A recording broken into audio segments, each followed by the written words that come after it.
Introdução de um estudo que nós temos, que nós damos essa matéria na escola bíblica. Quando a gente fala sobre a doutrina do Espírito Santo, a gente usa a tricotomia como introdução para o estudo. Mas não daria tempo da gente entrar nesse assunto com profundidade. Então, você começar um assunto e não terminar. E quando se trata desse assunto de evangelismo e discipulado, eu achei melhor a gente dar a introdução e com alguns textos bíblicos a gente ir dando algumas,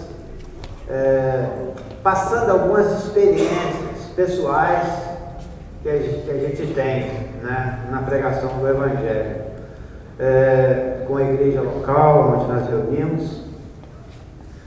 O Evangelho ele é o poder de Deus, né?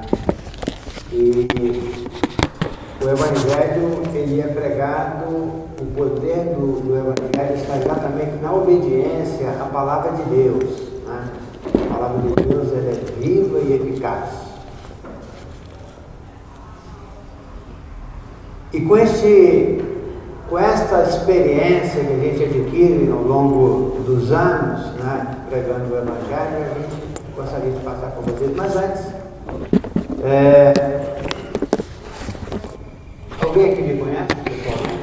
Já me viu em algum lugar? Eu sou gente boa, viu? Pode ficar tranquilo. Eu sou natural do Espírito Santo e vim para o... Então tá. Do Espírito Santo eu vim para o Rio de Janeiro com a minha família, eu tinha 8 para 9 anos de idade, e no Rio de Janeiro estamos até hoje, fazendo 50 anos de Rio de Janeiro. Aos 25 me casei com a Clary, que morava em Rondônia. Eu me casei, eu morando no Rio de Janeiro, me casei com uma moça de Rondônia. Eu quero ficar bem distante da sogra. Só que eu tive um problema depois. A minha sogra foi morar no Rio de Janeiro. Mas minha sogra também é gente boa, viu? Também é do Espírito Santo. Depois que nós começamos a namorar e nos casamos com 3.000 quilômetros de distância, é que nós fomos descobrir que nós nascemos no Espírito Santo na mesma casa. Só que um pouquinho diferente da época, né? da data. E nos casamos em janeiro de 81, temos um casal de filhos, também já casado. Meu filho já nos deu 3 netos, tem uma neta que fez essa semana 10 anos de idade, tem outro neto com 7 e um outro com 2. A minha filha também já casada, mas ainda não tem filhos. São todos envolvidos, né, no trabalho do Senhor. Minha filha mora ao lado da casa de oração. Meu genro também bastante envolvido com a obra do Senhor. Então a gente tem esse prazer, essa alegria, né, de ter esse compromisso, essa responsabilidade de pais cumprida. Rodolfo, vai ser muito gostoso quando você vê seus filhos todos casados. Consegui. Então a gente louva a Deus por isso, né? E trabalhamos na igreja em Senador Camará nos convertemos lá e mais de 30 anos, quase 40 anos. Nós trabalhamos também um bom tempo no QG da Paz, Centro de Recuperação de Dependentes Químicos no Rio de Janeiro. Fomos diretor lá durante 12 anos, nesses longos 12 anos, e ainda continuamos trabalhando, só que agora não na diretoria. Nesse tempo nós tivemos um período de aprendizado muito grande, tivemos que estudar alguma coisa na área de psicologia para entender e fazer esse tipo de trabalho. Pegamos muitas pessoas na rua. Hoje já não fazemos mais esse trabalho, mas o tempo, o espaço não permite que a gente vá buscar tanta gente que procura. Se nós tivéssemos espaço para 1000 pessoas, eu creio que estaria lotado. esse espaço lá no centro de recuperação. No centro de recuperação, muitas pessoas se converteram e muitos estão na obra do Senhor, são missionários.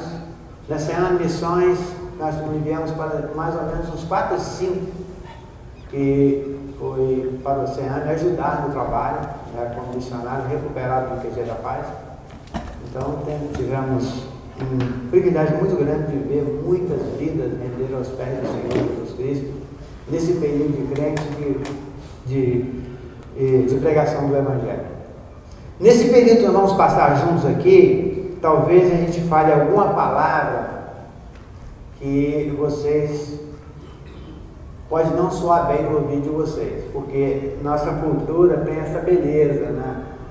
De um estado para o outro, há uma diferença. Você fala uma palavra aqui, lá na minha cidade, se você falar, ela não pode ser falada em público, é uma palavra torpe, né? Um palavrão, né? Então, às vezes a gente fala alguma coisa que vocês não vai soar bem. Eu estava dando aula na escola bíblica de Chapada dos Guimarães, eu fiz esse aviso antes.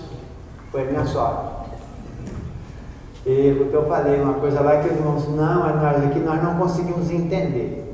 Porque é o seguinte, no Rio de Janeiro, nós chamamos as mulheres, qualquer mulher, você vai vai bater palma no portão, você grita, moça, moça. E essa moça pode ter 80 anos, 90 anos, pode ser casada, ter vários filhos, né? E na Chapada dos Guimarães, moça era somente as virgens, não podia, as solteiras. Você não podia chamar uma pessoa de moça. Então mas eu avisei antes, aí me perguntaram. Eu falei alguma coisa que não devia? Senão só queria uma explicação. Você falou de uma moça e essa moça tinha filhos. Como é que você me explica isso? Aí foi explicar, que é a forma que a gente usa no Rio de Janeiro. Então há outras coisas também, né? Estive também na região do Nordeste e lá no Nordeste também. Numa conferência, a irmã me avisou, só tem algumas palavras aqui, cuidado, lá no Rio de Janeiro, eu também sou do Rio. Aí eu pensei, não, isso aí pode ficar tranquilo. Aí, quando terminou a conferência, eu perguntei, falei alguma coisa que não devia? Ela falou assim, por incrível que pareça, você foi o único do Rio de Janeiro que veio aqui e não falou nenhuma palavra que não devia falar. Então, não tá bom por isso. Então, se caso isso acontecer, vocês podem, depois em particular, me interromper para a gente discutir esse assunto. Mas aqui, se eu não chamar de moça, todos vão gostar. É mesmo? Então, tá bom. Então, esse estudo é uma introdução, esse desenho, esse gráfico que está ali, está bastante longe para vocês verem, mas eu vou passar depois. Eu tenho também a apostila desse estudo. Depois, se alguém desejar, a gente pode deixar aí, podem copiar. Esse desenho foi no ano de 1980. Eu era presidente das Mocidades Cristãs, uma associação de mocidades que a gente tinha no Rio de Janeiro, eram 53 igrejas. E nós fomos fazer uma conferência evangelística, ou um trabalho evangelístico numa região lá no Rio, chamado Quinta da Boa Vista. É um parque muito grande e fizemos uma grande concentração evangelística. E nós convidamos o nosso irmão Ernesto Bias, um alemão de uma escola bíblica do Rio de Janeiro, e o Ernesto levou para a gente esse gráfico, tudo que ele fazia, todos os estudos dele, ele fazia um gráfico. Ele era engenheiro de turbinas de avião, e então ele fazia, não exerceu essa função, que saiu da Alemanha e foi para o Rio trabalhar na missão. Mas ele era muito bom em desenho, então todos os estudos dele ele trazia um gráfico. E nós convidamos ele então para preparar um grupo de jovens para poder fazer o discipulado na Quinta da Boa Vista com aquelas pessoas que iam decidindo. E naquele trabalho nós tivemos 192 decisões. Na nossa igreja local nós temos um membro da igreja que foi convertido nessa época. Então Ernesto trouxe esse gráfico e passou para nós rapidamente o estudo, né, como fazer, e eu gostei do gráfico. Gostei do gráfico e fiz um desenho grande num pano e preparei e montei um estudo dentro do gráfico.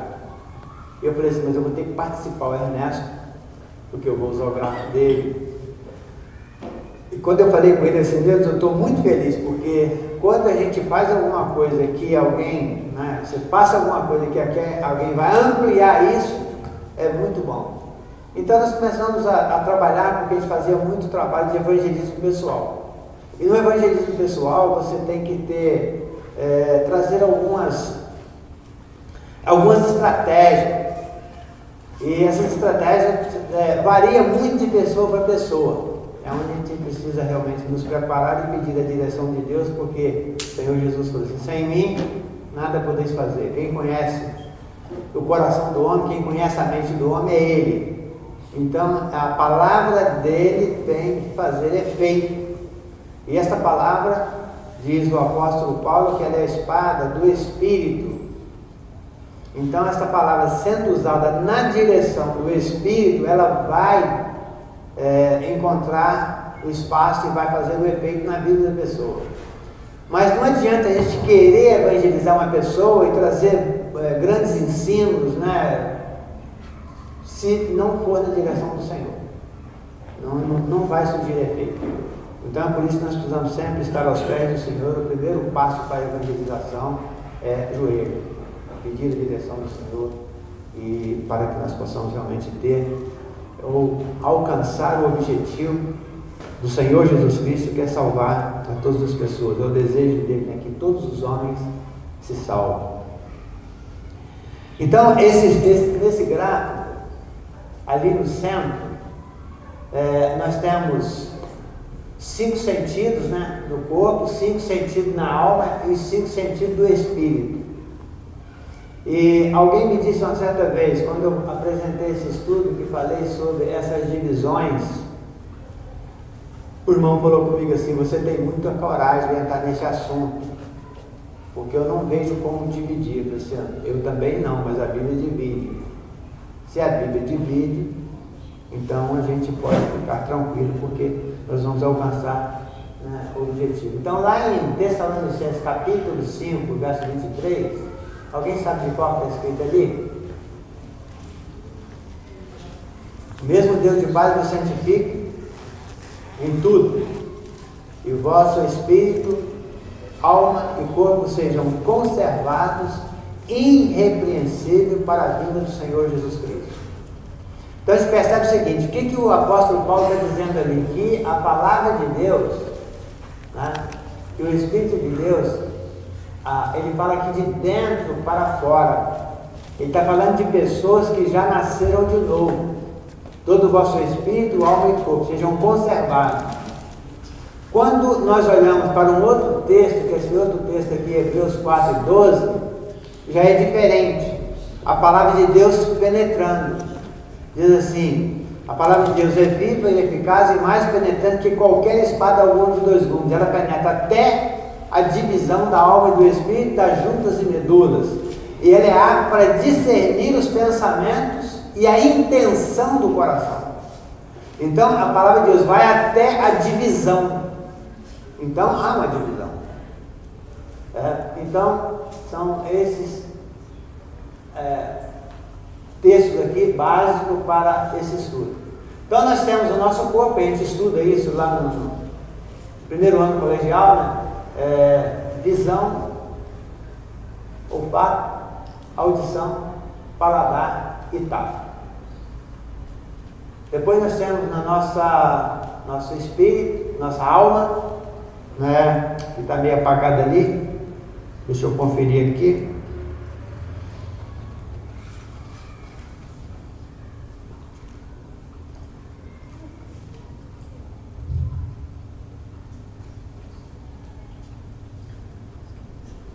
Ali, imaginação, consciência, memória, razão e emoções.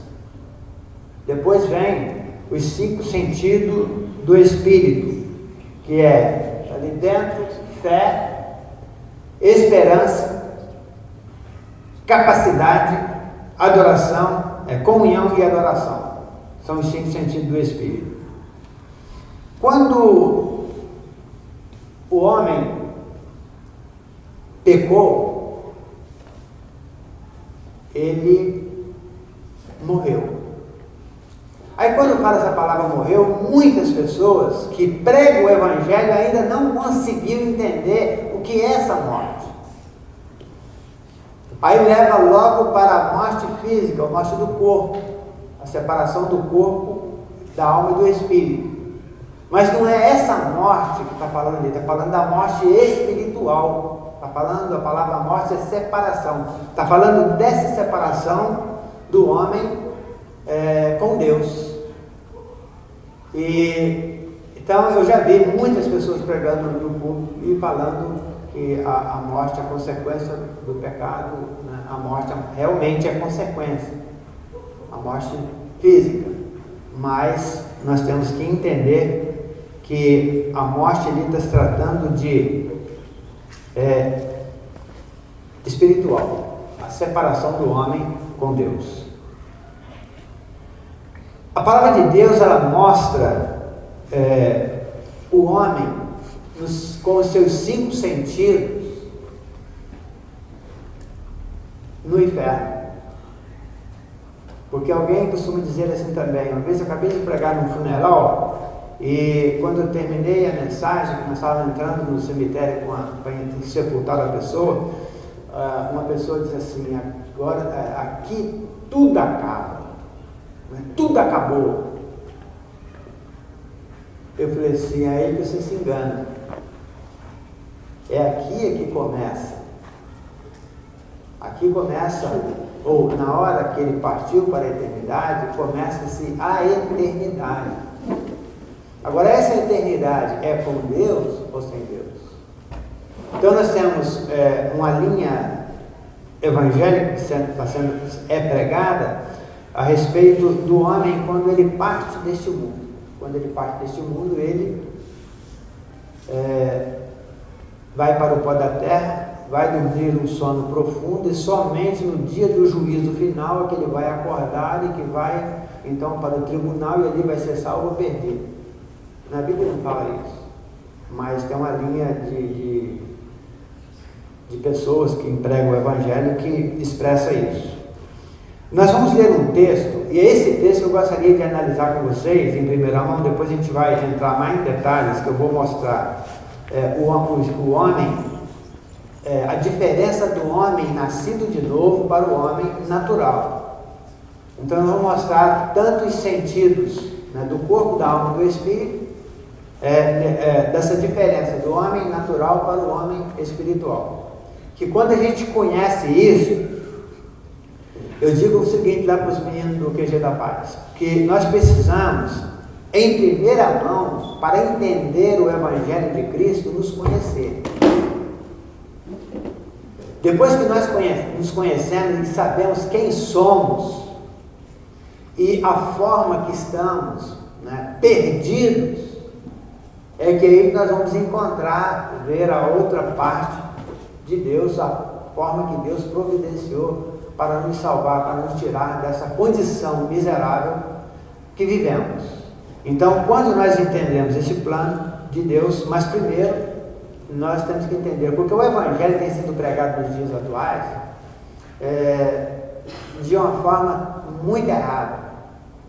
E eu fiquei preocupado, há poucos dias eu fui em duas conferências missionárias, e o tema realmente era dentro de evangelismo, quer dizer, estão fazendo-se encontros missionários e trazendo mensageiros com um propósito para ensinar e evangelizar. Então o que eu pude entender? Que aqueles irmãos, realmente, os líderes dessas entidades missionárias estão certos, porque está sendo muito difícil, né, a gente observar, por exemplo, as mensagens sendo pregadas nos nossos púlpitos hoje. Porque o homem nós temos acompanhado muito o curso deste mundo dentro do Evangelho, né? Um Evangelho totalmente deturpado. Nós temos várias linhas do Evangelho sendo pregadas nos dias atuais, e cada um pega uma linha, ele puxa uma linha para si, para poder alcançar o objetivo que ele quer, não o objetivo que Deus quer. Pregação do Evangelho deve ser pregada com o objetivo de fazer aquilo que Deus quer, que o homem venha ao conhecimento da verdade e arrependa. Mas nós vemos hoje tantos evangélicos, né, em tantos departamentos diferentes, que na verdade você vai perceber que o objetivo dele não é a vida eterna, o objetivo dele é terreno. Nós temos uma linha de pregação do Evangelho a que mais tem crescido no mundo inteiro, que é a pregação do Evangelho da prosperidade. Quem não quer ficar rico? Então todos querem ficar ricos. Então, se estão oferecendo, e nisso eles tiram tudo que a pessoa tem. Enquanto, se a pessoa tiver bens, então, enquanto não tirar aqueles bens, eles não ficam satisfeitos.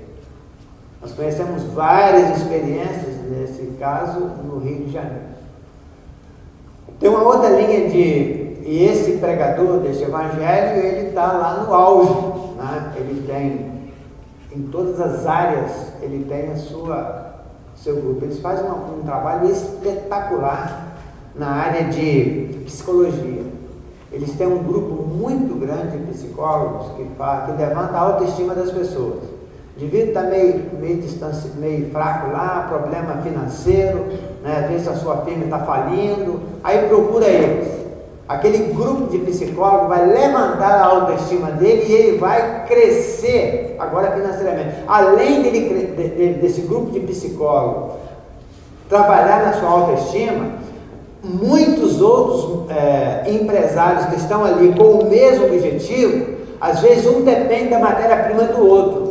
Então ali dentro mesmo já começa a fazer aquele intercâmbio e começa a crescer, tipo a maçonaria, e começa a crescer, porque um compra o produto do outro.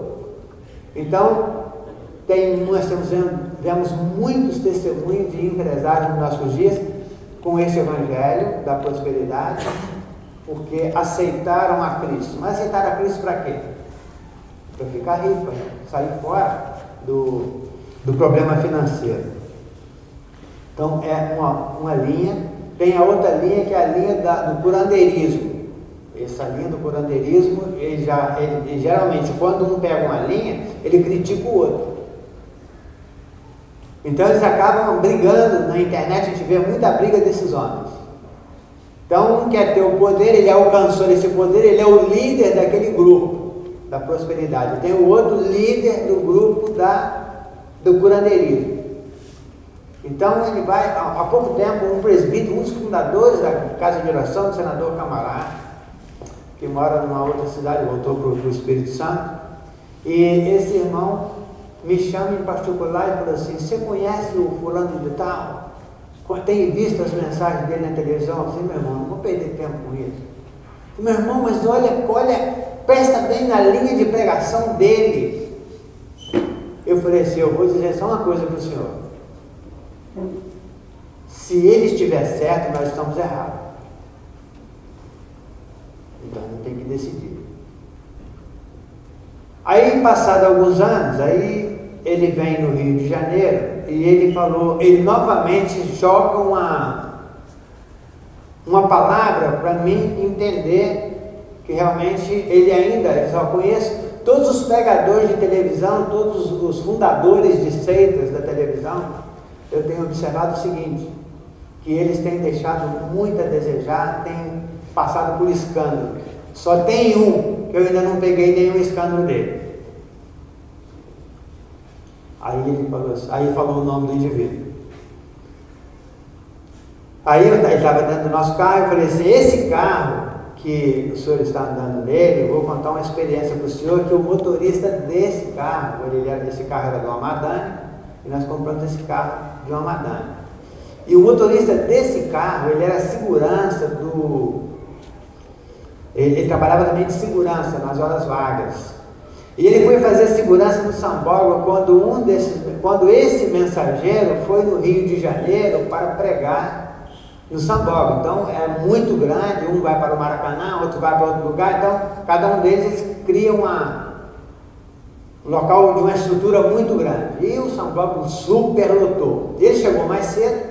Quando ele chegou, ele disse o seguinte, que quando chegou mais ou menos umas 10 Kombi de São Paulo, E aquelas pessoas desciam da Kombi, abriam a mala da Kombi, ela pegava a cadeira de roda, abria a cadeira, sentava na cadeira e ia, ficava lá na frente. Outro pegava uma muleta, aí ia com aquela muleta, mancando, mas quando eles saltaram da Kombi, nenhum deles era aleijado, nenhum deles estava mancando.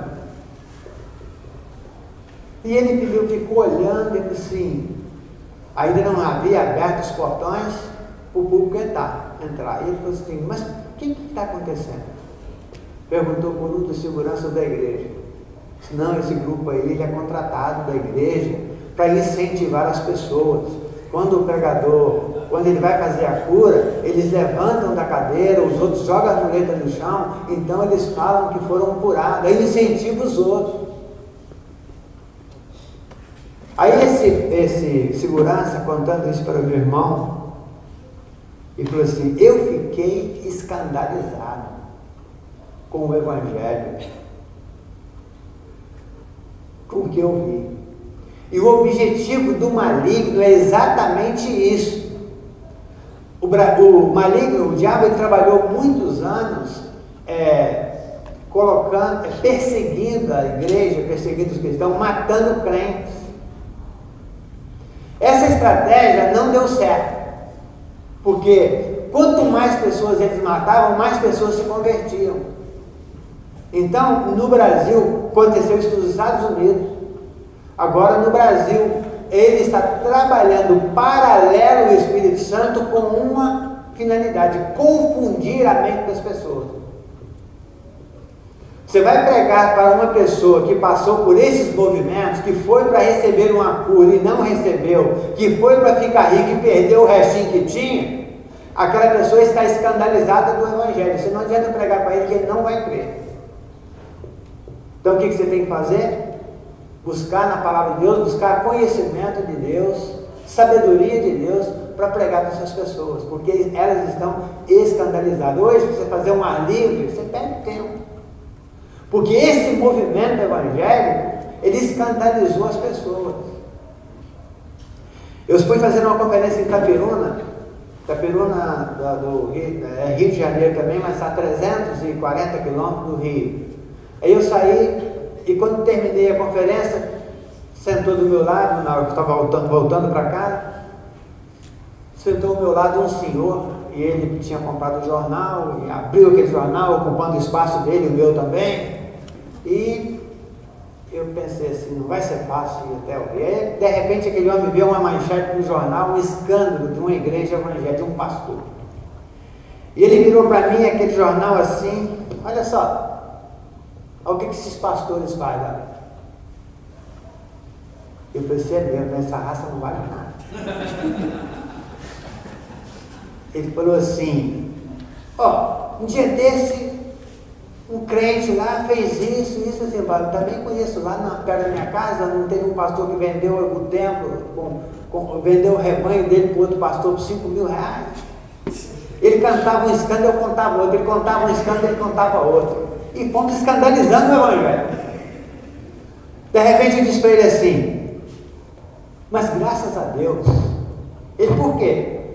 Falei, porque tudo que está acontecendo, a Bíblia já avisou. Paulo disse isso, Pedro disse isso, João falou isso, fui explicando para ele, citando os versículos. E ele foi ouvindo, baixou a cabeça, e de repente ele parou, me deu uma olhada assim de cima e embaixo, e ele falou assim, rapaz, você é crente? E sou.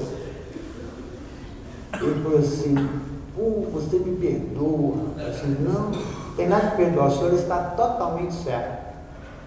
Só que a verdade não é divulgada.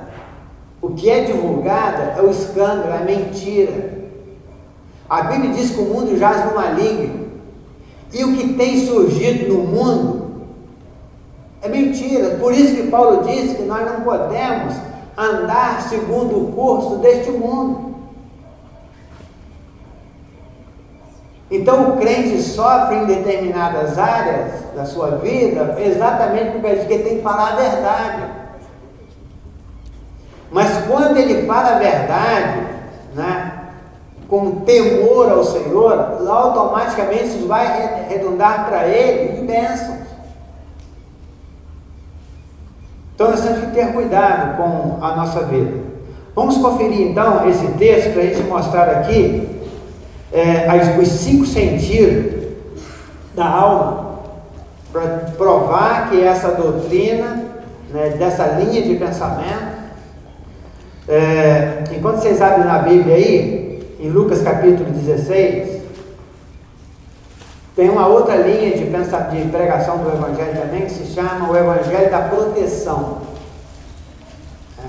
O Evangelho da proteção. Então esse Evangelho também está crescendo muito. Esse Evangelho tem os artistas, os jogadores de futebol, muita linha dessas pessoas, muitos empresários e os traficantes têm aceitado este Evangelho. Sabe por quê? Para ter proteção.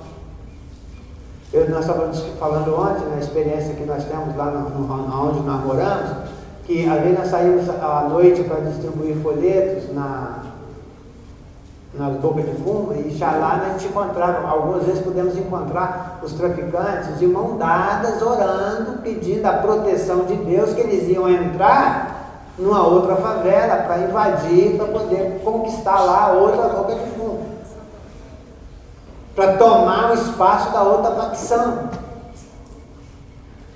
Tinha no nosso bairro, eu cheguei a evangelizar esse rapaz, muito violento.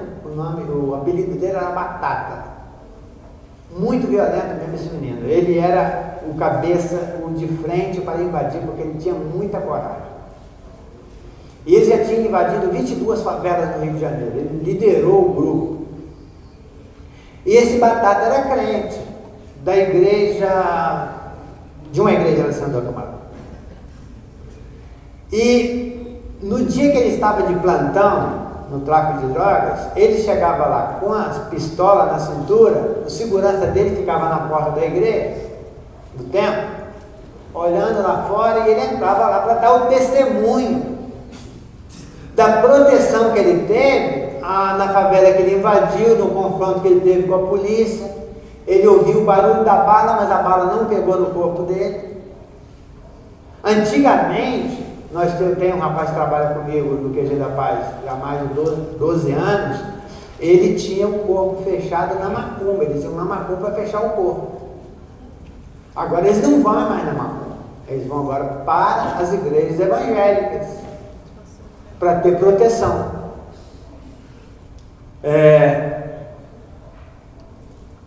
Se converteu um rapaz na nossa igreja, era membro da nossa igreja, e a sua esposa também. A irmã da esposa era amante de um traficante, a esposa do traficante. Esse traficante teve preso e ele saiu da cadeia. Quando ele chegou lá em São Paulo, camarada, o dia do aniversário dele, ele contratou uns cantores evangélicos, esses que são na mídia aí, eles ganham 20, 30 mil reais para ir na favela para cantar para essas pessoas, além de tanto CD que eles vendem. E contratou um pastor. Esse pastor que foi pregar para ele, cobrou 15 mil reais para a oração que ia fazer por ele. Só que a oração que ele fez garantiu para ele a salvação dele. Então, já agora que você contribuiu com a obra de Deus, Deus agora te abençoou, que você agora é salvo. Se você for morrer num confronto aí, fica tranquilo que a sua salvação está garantida. Ele estava todo feliz no outro dia, depois da festa, e chegou para esse irmão da nossa igreja, que era concunhado dele, e contou para ele que agora ele era salvo. Assim, rapaz, não é assim não. Vamos ver lá, pegou a Bíblia, olha, a Bíblia diz assim, o Evangelho é baseado na Bíblia, não é no que o homem fala, não. Aí quando ele terminou, ele mostrou para ele assim: você foi enganado. Ele disse: eu vou matar aquele desgraçado. Eu vou matar aquele desgraçado.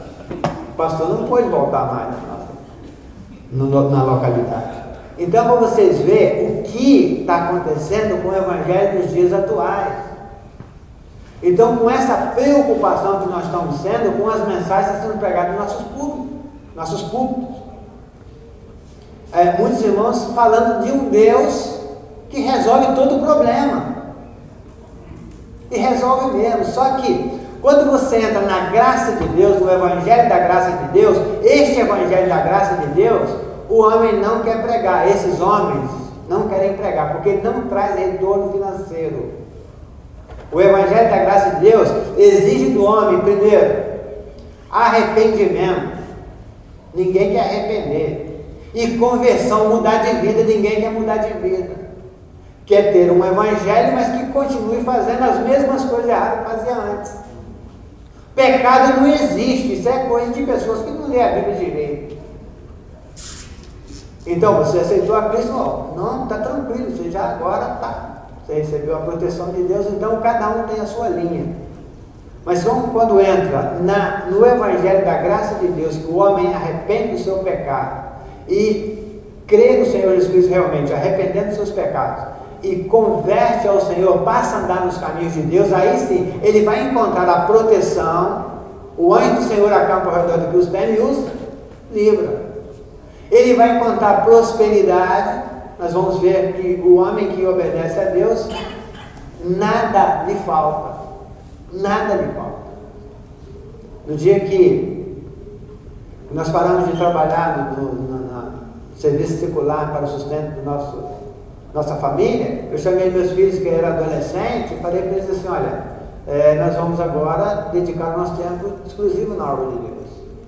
Nós temos convicção que nós não vamos ficar ricos, mas também temos a certeza que nós não vamos padecer necessidade. Deus vai suprir todas as nossas necessidades. E disse para eles assim, nós nunca, depois eu compartilhando isso, depois de 10 anos trabalhando na obra do Senhor, eu fui compartilhar isso com o irmão e falei com ele assim, nunca foi preciso a gente pedir nada a ninguém, tão somente agradecer, porque Deus prometeu, gente, que ia sustentar. Então a promessa dele, ele é fiel. Então, quando nós aceitamos o Evangelho da Graça, nós não estamos preocupados com este mundo, nós estamos preocupados agora com a esperança. Essa semana na semana passada eu li para o irmão, Romanos 12:12, alegrai-vos na esperança. Esse irmão está no hospital muito mal, provavelmente pela ciência ele não sai do hospital. Mas eu digo para ele, alegrai-vos na esperança, sede pacientes na tribulação, perseverai na oração. E eu falei assim, qual é a alegria do crente? É esperança. Esperança de quê? Esperança da salvação, mas nós já somos salvos. Então, há uma confusão que se faz dentro dessa palavra salvação, porque nós somos um ser tricotômico. E muitas das vezes a salvação não está falando do Espírito, da nossa vida com Deus, de morar com Deus. Está falando da salvação do diário, a salvação do corpo, a salvação de alguma situação. Então nós temos vários textos bíblicos que a gente precisa analisar. Então a salvação, nós temos 3 pontos para observar a salvação. Nós temos a salvação da pena do pecado, que é quando nós aceitamos a Cristo como Salvador, arrependendo dos nossos pecados e crendo em Cristo como Salvador. Nós somos salvos da pena do pecado, somos selados nesse momento para a salvação. Isso não dependeu de nós, dependeu de Cristo. Nós tão somente entendemos a nossa posição e recebemos a oferta que Deus fez para nos tirar dessa condição de perdidos. A partir daí, passou a habitar em nós o Espírito Santo de Deus, passou a habitar no nosso coração e ele ocupa um espaço. Agora, esse espaço que ele ocupa lá, ele pode ocupar o espaço da nossa vida ou um pequeno espaço. Eu cheguei na casa do nosso irmão Rodolfo ali, ele me mostrou, Adolfo, ele me mostrou a sua casa, mas teve quarto lá que ele não mandou entrar ainda. E nem vou entrar se ele não permitir, se ele não me convidar. O Espírito Santo é a mesma coisa. Mas ele deu toda a liberdade, na casa dele.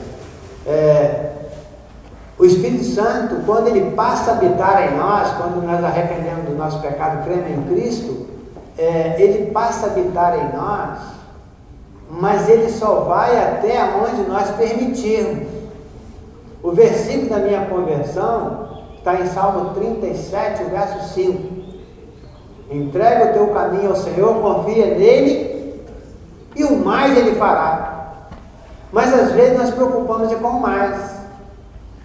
Eu saí da minha casa para levar a minha filha, quando ela era criança, com 10 anos de idade, eu levei ela para levar ela na escola.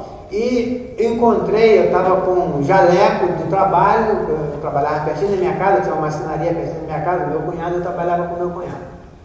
E eu saí para levar minha filha no médico, passei perto desse movimento da prosperidade. E tinha um grupo na rua. Aí, uma moça chegou perto de mim e falou assim, essa era a moça bem novinha, coloca aqui seu nome na lista de oração. Eu falei assim, não, deixa na volta, eu estou com pressa que ela está atrasada para a escola. Aí chegamos lá, quando eu voltei, um senhor me parou. Assim, você quer colocar seu nome aqui na lista de oração? Eu falei, para quê? Ele falou assim, se você estiver desempregado, Deus te dá emprego. Se você estiver com problema sentimental, Deus resolve. Se você estiver com problema financeiro, Deus vai te dar. E foi falando, me fez uma lista de uns 10 itens que todo homem precisa. E quando ele terminou, eu falei para ele assim, o senhor está com a Bíblia debaixo do braço? E eu vou, por o senhor estar com a Bíblia e está me pedindo o meu nome para oração, eu vou te chamar de irmão. Mas em primeira mão, quero dizer para você, para o irmão, que o irmão está fazendo uma coisa que Deus não mandou. Essa não foi a ordem do Senhor Jesus Cristo. A forma que o Senhor me abordou está errada. Aí mudou o semblante assim, mas como? Eu falei assim, deixa eu te explicar. Primeira coisa que você tinha que me perguntar é se eu já tenho convicção da minha salvação, se eu já tenho a minha salvação garantida em Cristo. Que foi para isso que Cristo veio a este mundo e morreu na cruz do Calvário. E então esse seria o primeiro. Aí, se eu digo para o senhor que eu não tenho convicção, o senhor ia entrar pelo caminho mostrando a minha condição de pecador e a forma maravilhosa que Deus agiu veio a este mundo para poder nos dar essa condição agora de salvo. Aí eu falei assim, então este é o caminho. Aí eu citei o versículo da minha conversão para ele. Olha, as demais coisas o Senhor me apresentou, o essencial não. Então apresente o essencial, fala do essencial, que as demais coisas Deus vai cuidar. Mas vocês estão querendo cuidar das demais coisas e deixar o essencial. Aquele homem perdeu a voz. Aí nisso veio um outro irmão da nossa igreja. Ô, Neo, tudo bem? Eu disse, olha, você desculpa que eu estou indo trabalhar, não dá para a gente conversar mais. Tá bom, tá bom. Aí eu saí, depois, longe, ainda olhava para trás, aquele homem estava lá me olhando. Ele não teve coragem de abordar mais ninguém. Pelo menos naquele período. Então o que nós estamos vivendo nos dias atuais. Depois dessa convicção, de nós sairmos dessa condição miserável, né, de perdidos, selado agora entra o segundo passo, que é a salvação do domínio do pecado, ou do poder do pecado. O pecado agora não nos domina mais, porque agora habita em nós, Deus nos deu um poder. Quando João, no primeiro livro, no Evangelho de João, no capítulo 1, verso 12, diz o que lá? Todos que receberam, Deus nos deu o poder de ser feito filhos. Muito bem. Mas a todos quanto receberam, deu-lhe o poder de serem feitos filhos de Deus. Então, para que nós recebemos o poder de Deus? Este poder é o Espírito Santo em nós. Nós não recebemos este poder para poder fazer o que eles acham que tem que fazer. Não, o fulano não tem poder, o outro tem poder, vão lá na casa do fulano, que ele tem poder. Nós recebemos o poder para vencer a nós mesmos, vencer a nossa condição. Porque enquanto nós estivermos neste corpo, nós carregamos a velha natureza. E esta velha natureza, ela tem que ser mortificada todo dia. Todo dia. Então, mortificando essa velha natureza, por isso que Paulo disse para Timóteo assim, no capítulo 4 da 1 Timóteo, verso 16. Tem cuidado de ti mesmo e da doutrina, fazendo assim salvará tanto a ti quanto os que te ouvem. Paulo estava falando de que salvação? Ele estava falando da salvação do domínio do pecado. Porque ele dominando, ele tendo domínio sobre a sua vida do pecado, o que ia acontecer? As pessoas iam ver essa diferença, ia ver Cristo nele. E isso faria diferença. Eu costumo dizer o seguinte: nós precisamos pregar o Evangelho, se necessário falar, mas não precisamos falar para pregar o Evangelho, é só viver o Evangelho. Que as pessoas que estão ao nosso redor vai observar essa diferença. Nós não temos que mostrar ao mundo que nós somos melhores que ninguém, nós temos que mostrar ao mundo que nós somos diferentes. Nós estamos neste mundo, mas nós não estamos neste mundo. Nós temos convicção de onde viemos, para onde vamos e onde estamos. O homem natural, ele não tem essa convicção. Ele está nesse mundo, ele está perdido. Ele não sabe de onde veio e ele não sabe para onde vai. Então, para pregar o Evangelho, a pessoa tem que ter convicção dessas coisas básicas, porque se ele não tiver, ele vai entrar em contradição. Quando uma pessoa fazer a pergunta, ele vai se perder. Então, por isso nós precisamos conhecer a palavra de Deus. Nós vamos falar até 11. Então, vamos dar uma paradinha agora. Depois, então, a gente começa com o texto que eu citei para vocês. Certo? Eu disse que nós estamos...